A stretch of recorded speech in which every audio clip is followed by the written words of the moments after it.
Kamusta naman ang pagpasok mo? Matraffic ba? Ay nako, speaking of, kakasabi mo pa nga lang unang salita mo pa nga lang ay traffic. So na-traffic nga ako. Ito nga ang pinaka-epic talaga dyan. Yung moment o yung mga pagkakataon na talagang alam ko ang luwag ng kalsada. Tsaka naman ako parang ang agang umaalis, ang agang nakakarating. Ito, yung pagkakataon na to, nasakto lang akong umalis ng bahay, tsaka naman sumobrang traffic. Hindi talaga umaayon yung mga pagkakataon minsan, no? Oo, totoo yan. At siguro, ano ba ngayon? Tuesday, kakatapos lang ng swell day. Swell day, tapos ngayon, maraming mga truck. Maraming mga truck sa kalsadahan, lalo na kapag dumaan ka sa EDSA, yung mga major highways. Oo, pero ang ano talaga ang tindi ng traffic dun sa mga nadaanan ko ngayon. Though lagi namang may truck. Oo, kakaloka. Nako, kaya nga sa mga best natin kapag ngayon na bumabiyahe ka, mainit, masikip. Nako, wag mong hayaan na sumabay ka pa sa init ng ulo mo. Alam mo kapag ganyan, Maria Morena, pasahero na lang ako pero nag-breathe in, breathe out pa ako kasi sabi ko, huwag ka may stress. Huwag ka ma-stress. Huwag ka may stress, naiinitan ka pa, di ba? Oo. Init-init pa nung tagos nung araw dito sa gilid ng sasakyan. Oo, tapos yung buga ng aircon. Wala.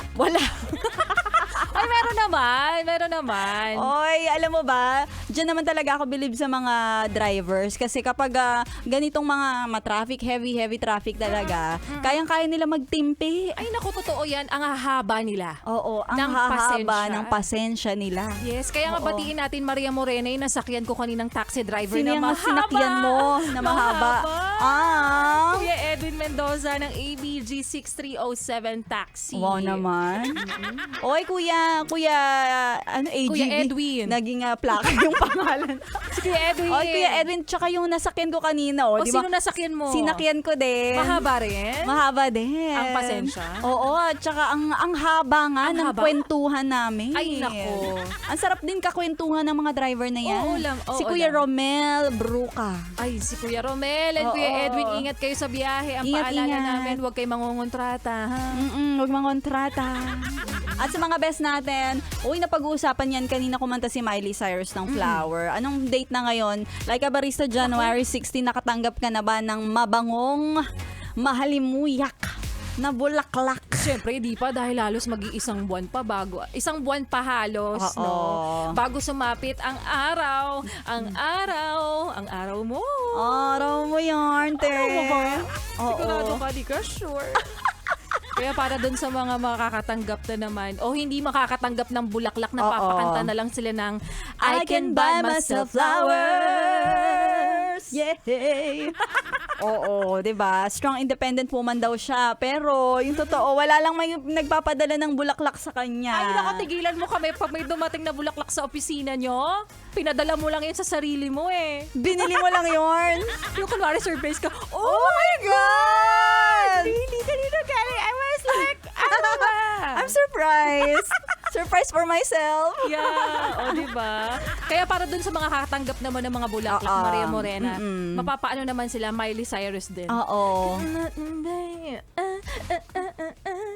Ganun Ano din. yun? Wala lang. Hindi ko na maalala yung tono sa part ng yung flowers. Flowers pa rin. Nako, marami na namang mapapagod na flowers. Ay, naku! Oo. Ang dami. Hindi ka ba mag-iingat nandito si tatay mo? Ibig ko sabihin, may mga mapapagod na flowers kasi i-deliver kung saan-saan. Ay, correct. Diba? Nalalamog, nalalanta. Kaya dapat alagaan sa dilig. Oo, alagaan sa dilig. Laging coveran. Airconan. Ano pa? At lagi isanitize. Oo, kasi may mga bulaklak na ang sangsang. Ay, oo, masangsang mga bantot. Amoy isdang Tilapia. amoy isdang hindi agad na i-ref. Oo. Amoy hasang. Ay, naka sa mga best natin. Nagkakasarapan na naman tayo ng usapan. Pero si Maria Morena, it's time for me to say, see ya. Tomorrow, 12 noon to 3 p.m. si Maria Morena dahil susunod na si Laika Barista.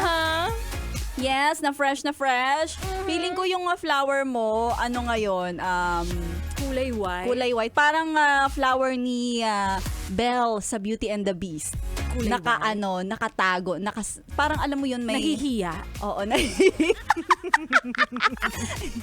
alam mo yung mga flowers sa Beauty and the Beast, yung rose, Oh. unti-unting nalalagas. Ganun pala yun. Hindi naman. Pero, Hindi pa yung sa umpisa lang yan, tapos after nun, magbo-bloom na naman. kung hindi inaalagaan. Oo, Diba? diba? Ganon. Sa mga best natin, tuloy-tuloy nyo lang ang pakikitutok. Nakasama nyo ang Maria Morena. Susunod na Like a Barista dito lang sa stasyong nakakayang and fresh. 101.1. Yes, the best. Mama.